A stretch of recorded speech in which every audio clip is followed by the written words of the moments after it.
Hello hi student आज आम कौन पढ़ा ना जन जन रल्स जहाँकि आम पॉलिटिकल साइंस जो पॉलिटिकल साइंस ऑनर्स कोर 30 है कोर 13 आमर यूनिटी 4 ये यूनिटी 4 जन रल्स अच्छा से जन कौन जन रल्स आम किसी देखा जीवन गुड़ देखा शिक्षा और पुस्तक गुड़ देखा जहाँकि आम एग्जाम आसबार बहुत चान्स रही एक मार्क ये हिं आसबार चान्स रही ओके है चल स्टार्ट करिया देख आम कौन फास्ट देखिए आम कौन ना पारभिक जीवन और शिक्षा जहाँकि 1921 रु 1943 भितर पारभिक शिक्षा और जीवन कौन थी है देख जन रल्स कौन ना 1921 मसीह जन्मग्रहण करते 2002 से मृत्युवरण करते है आमेरिकार जड़े से दार्शनिक थे जो आमेरिकार जी क्वेश्चन पड़ो आमेरिका दार्शनिक नाम कौन ना कौन जन रल्स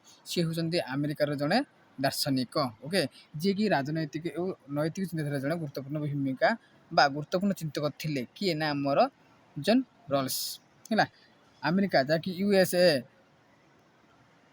मेरीलैंड नामक एक सहर में 1921 मसीहा फेब्रुआरी 21 तारिख से जन्मग्रहण करते किए ना आम जन रल्स के ना आमेरिकार यूएस जहाँ को इंग्लिश कह यूएसए बा आमेरिकार मेरीलैंड नामक गोटे सहर था से सहर में 21 फेब्रुआरी 1921 मसीह से जन्मग्रहण करते पिता जन थे वकिल जहाँ लयर बोली कह आईनजीवी थे है माता होती जड़े कौन नारी अधिकार आंदोलन सक्रिय करते है सी कौन प्रिंसटन विश्वविद्यालय दार्शनिक अध्ययन करते किए ना आमर जन रल्स है ये प्रिंसटन यूनिवर्सिटी दार्शनिकता अध्ययन करते किए ना आमर जन रल्स ओके तापर ये 1943 से कौन स्नातक डिग्री हासिल करते सी आमर कौन ना प्रिंसटन विश्वविद्यालय जो दार्शनिक अध्ययन करते से 1943 स्नातक कौन डिग्री हासिल करते द्वितीय विश्वयुद्ध समय द्वितीय विश्वयुद्ध समय आमेरिकीय सेना बा यूएसए आर्मी से जोग देते किए ना आमर जो यूएस माने आमेरिकार आर्मी सर्विस जो सी आमेरिकार सर्विस आर्मी से जोग देते जहाँकि द्वितीय विश्वयुद्ध समय से जोग देते आमेरिकार सेना है 1943 1946 भितर से ये आमेरिकीय सेना से जोग देते जापान सेवा देते जापान जो अमेरिका आउ जापान मध्य से कौन द्वितीय विश्वयुद्ध चलता ना तो सी बोमा अमेरिका जापान भर पकईदे जापान टा कौन है तो से करते कि आमर जन रल्स सी जड़े कौन आर्मी अमेरिकार आर्मी मध्य कहवा है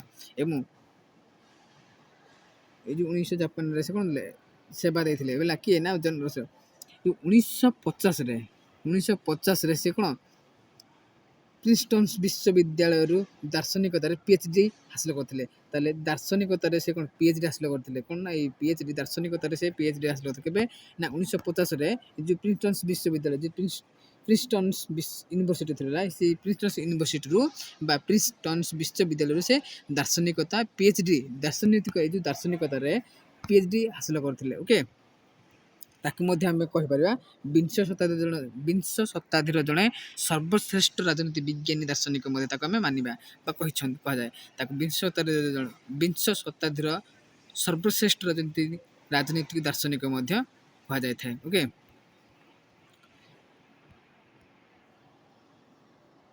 तापर देख जन रल्स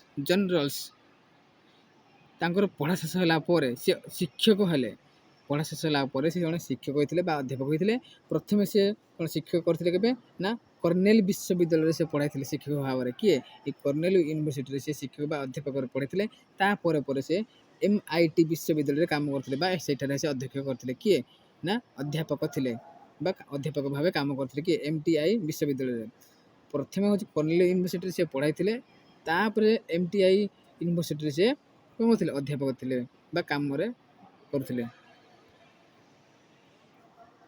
तार 1962 से कौन हार्वर्ड विश्वविद्यालय यूनिवर्सिटी से अध्यापक हेले के से 1962 मसीह हार्वर्ड विश्वविद्यालय हार्वर्ड यूनिवर्सिटी जड़े ଅଧ୍ୟାପକ ବା ଶିକ୍ଷକ ହୋଇଥିଲେ। ଯଦି କ୍ୱେଶ୍ଚିନ୍ ପଡ଼ିବ ସେ ପ୍ରଥମେ ସେ କେଉଁଠାରେ ଅଧ୍ୟାପକ ହୋଇଥିଲେ କେଉଁ ବିଶ୍ୱବିଦ୍ୟାଳୟରେ? ନା ହାର୍ଭାର୍ଡ ବିଶ୍ୱବିଦ୍ୟାଳୟରେ ବା 1962 ମସିହାରେ ହାର୍ଭାର୍ଡ ବିଶ୍ୱବିଦ୍ୟାଳୟରେ ସେ କ'ଣ ଥିଲେ? ନା ଅଧ୍ୟାପକ ହୋଇଥିଲେ।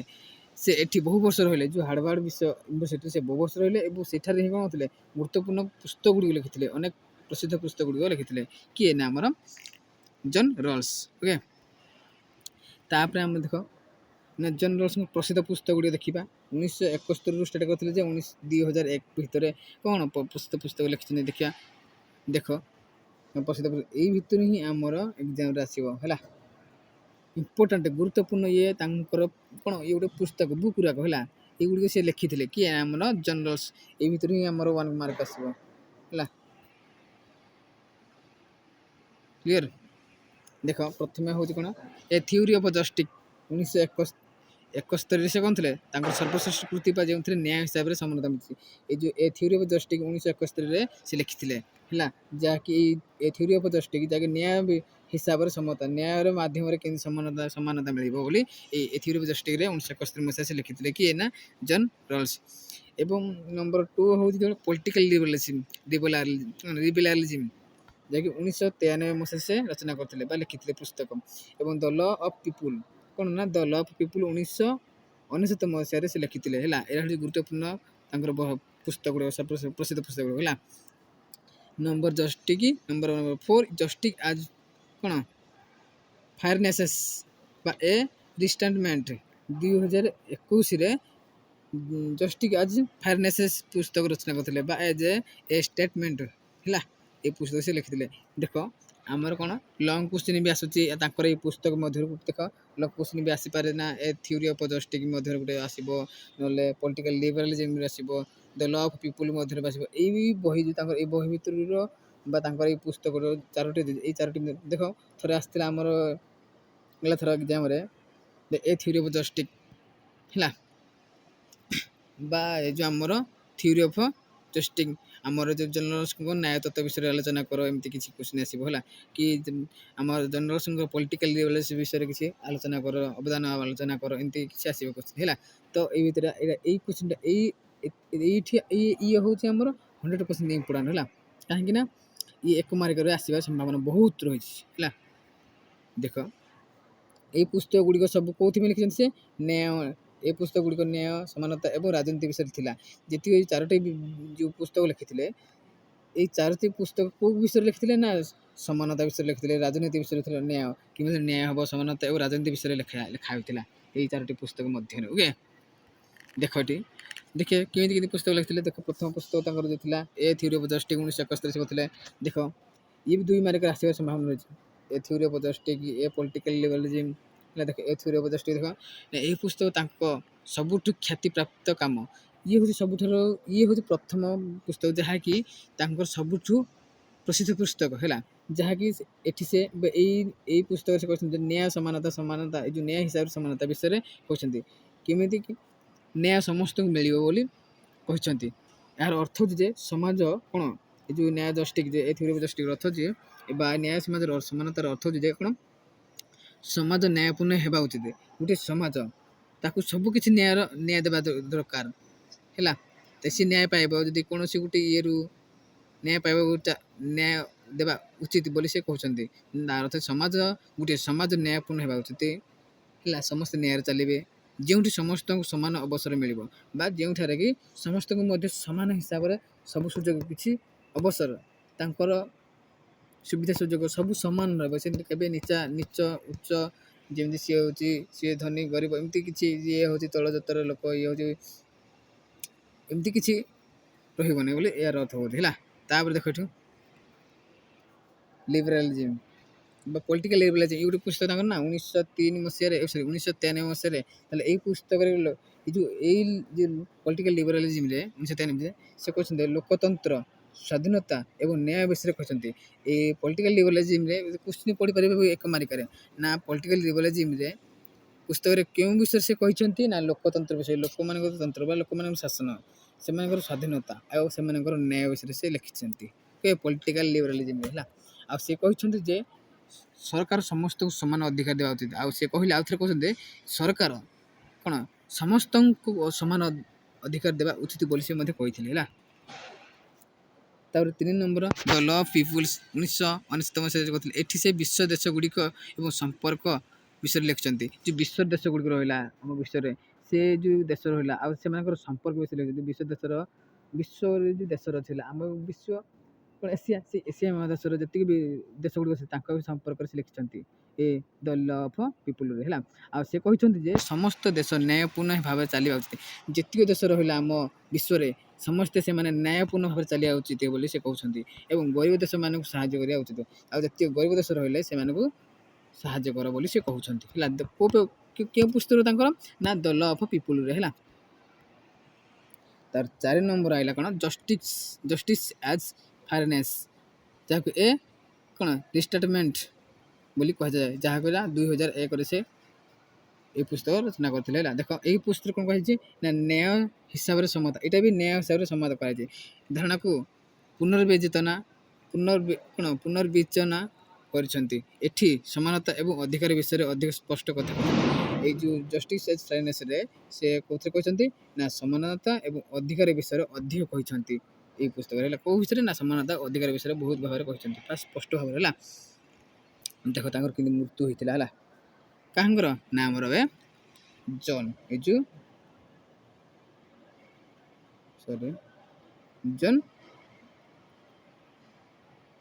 ରଲ୍ସ, এই ଜନ୍ ରଲ୍ସଙ୍କର କିନ୍ତୁ ମୃତ୍ୟୁ ହେଇଥିଲା। ତାକୁ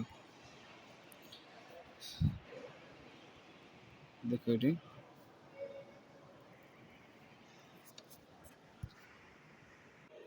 ହେଲା। ଦେଖ ତାହେଲେ କ'ଣ ତାଙ୍କ ମୃତ୍ୟୁ, ଦେଖ ଜନ୍ ରଲ୍ସ 24 ନଭେମ୍ବର 2002ରେ 81 ବର୍ଷ ବୟସରେ ସେ ଦେହ ଛାଡ଼ିଥିଲେ ବା ମୃତ୍ୟୁବରଣ କରିଥିଲେ। ତାହେଲେ ଜନ୍ ରଲ୍ସ 21 ବର୍ଷ ବୟସରେ ଦେଖ 21 ବର୍ଷ ବୟସରେ ସେ ଦେହ ଛାଡ଼ିଥିଲେ। କେତେ 81 ବୟସରେ, ଯାହାକି 24 ନଭେମ୍ବର 2002ରେ 81 ବର୍ଷରେ ସେ ଦେହ ଛାଡ଼ିଥିଲେ। କିଏ ନା ଆମର ଜନ୍ ରଲ୍ସ। ତାହେଲେ ଆମ ଜନ୍ ରଲ୍ସ 24 ନଭେମ୍ବର 2002 ମସିହା 24 ନଭେମ୍ବର 21 ବର୍ଷ ବୟସରେ ଆମ ଜନ୍ ରଲ୍ସ ମୃତ୍ୟୁବରଣ କରିଥିଲେ। ଓକେ, ତାପରେ ତାଙ୍କର ଭାବନା ଆଜି ମଧ୍ୟ ଲୋକତନ୍ତ୍ର, ନ୍ୟାୟ ଏବଂ ସମାନତା ବିଷୟରେ ଚର୍ଚ୍ଚାକୁ ପ୍ରଭାବିତ କରୁଅଛି। ତାହେଲେ ଆମର ଯେଉଁ ଜନ୍ ରଲ୍ସଙ୍କର ଯେଉଁ ଅବଦାନ ରହିଲା ବା ଭାବନା ରହିଲା ଆଜି ମଧ୍ୟ ଲୋକମାନଙ୍କ ତନ୍ତ୍ର ଆଜି ମଧ୍ୟ ଲୋକମାନଙ୍କ ମଧ୍ୟରେ ବା ଲୋକମାନଙ୍କ ଶାସନ ଆଉ ନ୍ୟାୟ ଏବଂ ସମାନତା ବିଷୟରେ ଚର୍ଚ୍ଚାକୁ ପ୍ରଭାବିତ କରୁଛି। ସେସବୁ ତାଙ୍କର ଯେଉଁ ଲୋକମାନଙ୍କ ବିଷୟରେ ନ୍ୟାୟ ଥିଲା, ଲୋକମାନଙ୍କ ଶାସନ ଆଉ ସମାନତା କିଭଳି ଥିଲା, ସେଗୁଡ଼ିକ ଆଜି ମଧ୍ୟ ସେମାନଙ୍କୁ ପ୍ରଭାବିତ କରୁଛି ହେଲା। ତାଙ୍କର କାର୍ଯ୍ୟ ଯେମିତିକି ଆଧୁନିକ ରାଜନୈତିକ ଚିନ୍ତାଧାରା ଏକ ମୂଳ ଅଂଶ ଅଟେ। ତାହେଲେ ତାଙ୍କର କାର୍ଯ୍ୟ ଯେମିତିକି ଆଧୁନିକ ରାଜନୈତିକ ଚିନ୍ତାଧାରାର ଏକ ମୂଳ ଅଂଶ ରହିଛି। Okay, clear. ଏତିକି ହେଉଛି ତାଙ୍କର କିଛି ତାଙ୍କ ବିଷୟରେ ପଢ଼ିଲେ ହେଲା। ଏଇ ଭିତରେ ଆମର କିଛି ମୁଁ କହିଲି 1 ମାର୍କ କ୍ୱେଶ୍ଚିନ୍ ଆସିବାର ସମ୍ଭାବନା ବହୁତ ରହିଛି। ଏହି ଭିତରେ ଆମେ ଚାହିଁଲେ 2 ମାର୍କ ଲେଖିପାରିବା। ଏବଂ କ'ଣ ତ ଲଙ୍ଗ୍ କ୍ୱେଶ୍ଚିନ୍ ଯଦି କିଛି ପଡ଼ିଲା ତ ଏମିତି ଭାବରେ ଲେଖିପାରିବା, ଯଦି ତାଙ୍କର ଫିଲୋସଫି ବିଷୟରେ କିଛି କହିବା ଯଦି ହେଲା ବା ଇଣ୍ଟ୍ରୋଡକ୍ସନ୍ ଦେଇପାରିବା ଏଇ ଭିତରେ ଆମେ ହେଲା। ଓକେ, ଏତିକି ଭିଡ଼ିଓ ରଖୁଛି ଏଠି ସମାପ୍ତ କରୁଛି। ଓକେ।